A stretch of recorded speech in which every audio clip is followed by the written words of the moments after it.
어쩌면 오늘 당신이 스쳐 지나간 사람의 이야기, 주변 사람 이야기. 저는 올해로 62입니다. 가구 만드는 일로만 30년 가까이 살아왔습니다. 아버지 밑에서 어깨너머로 배우기 시작해 경기도 외곽에 작은 공장을 열고 아내와 함께 시작한 게 엊그제 같은데 벌써 이렇게 세월이 흘렀습니다. 처음엔 손님이 끊이지 않아 직원 서너 명 데리고 일할 만큼 여유도 있었습니다.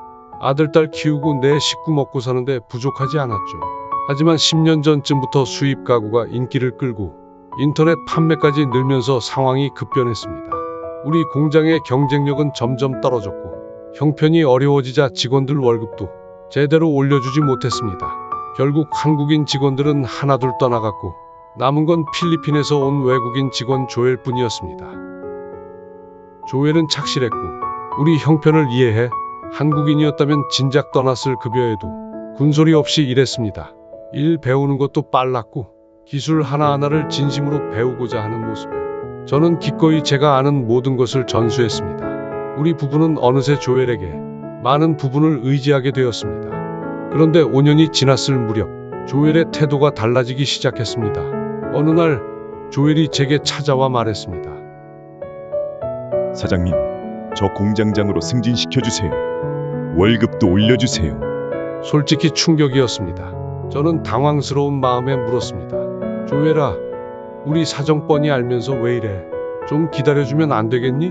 그러자 조엘이 냉정하게 대답했습니다. 사장님, 솔직히 말하면 다른 데서 좋은 조건으로 제안 왔어요. 결정해주세요. 배신감이 들었지만 지난 세월 동안 공장을 지켜준 조엘을 외면할 수 없었습니다. 결국 저는 조엘을 공장장으로 올려주고 월급도 50% 인상했습니다. 그렇게 일이 해결됐다고 생각했는데 진짜 문제는 그때부터였습니다. 조엘은 자신이 없으면 공장이 돌아가지 않는다는 것을 깨닫고는 태도가 더 대담해졌습니다. 주말이면 공장 야적장에서 친구들과 시간을 보내도 되냐고 했고 저는 정리만 잘하라는 조건으로 허락했습니다. 하지만 처음의 약속과 달리 점점 도가 지나쳐갔습니다. 고성방과 음주감으로 동네 주민들로부터 민원이 여러 차례 들어왔습니다. 결국 참다 못한 아내가 한마디 했습니다. 여보, 이러다 조엘 때문에 우리 다 망해요. 좀 단단히 말해야 하지 않을까요?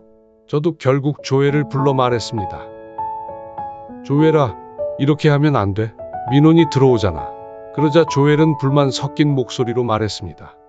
사장님, 주말에 친구들이랑 좀 쉬는 게 그렇게 잘못된 건가요? 여태껏 일도 열심히 했잖아요. 이 말에 어이가 없었지만 조엘은 금방 진심 어린 얼굴로 바뀌어 다시는 안 그러겠다고 했습니다. 하지만 결국 또다시 반복되었습니다. 며칠 후 조엘은 갑자기 공장을 며칠 쉬겠다고 통보했습니다. 이유도 제대로 설명하지 않고 무작정 쉬겠다는 태도에 저는 답답했지만 어쩔 수 없이 수긍할 수밖에 없었습니다. 그 기간 동안 아내와 저는 밤늦게까지 공장을 돌리며 고생했습니다. 아내는 피곤한 얼굴로 제게 말했습니다. 이러다가 우리 정말 못 버틸 것 같아요. 다른 직원 구할 방법 없을까요? 저는 쓰디쓴 마음으로 고개를 저었습니다. 여보, 우리 형편 알잖아. 누가 이런 월급에 일하려 하겠어. 조엘이 복귀했지만 태도는 여전했고 오히려 더 무리한 요구를 해오기 시작했습니다. 야근 수당을 요구하거나 휴가를 더 늘려달라는 식이었습니다. 제 머릿속엔 차라리 공장을 접어버릴까 하는 생각이 가득했습니다. 하지만 아들딸이 아직 제대로 자리 잡지 못한 상태라 최소 5년은 더 공장을 유지해야 합니다. 오늘도 저는 조엘의 눈치를 보며 어렵게 공장을 꾸려나갑니다. 지난 세월 열심히 살아온 게 허무하고 억울하기도 하지만 그렇다고 지금 포기할 수도 없는 처지가 서글프기만 합니다. 밤늦게 공장을 마치고 집으로 돌아오는 길, 아내는 조용히 제 손을 잡고 말했습니다. 여보, 그래도 우리가 지금껏 잘 버텨왔잖아요. 조금만 더 힘내봐요. 저는 그런 아내에게 고개를 끄덕이면서도 속으론 참 서글펐습니다. 그렇게 우리는 또 하루를 버텨냅니다. 여러분이라면 어떻게 하시겠습니까?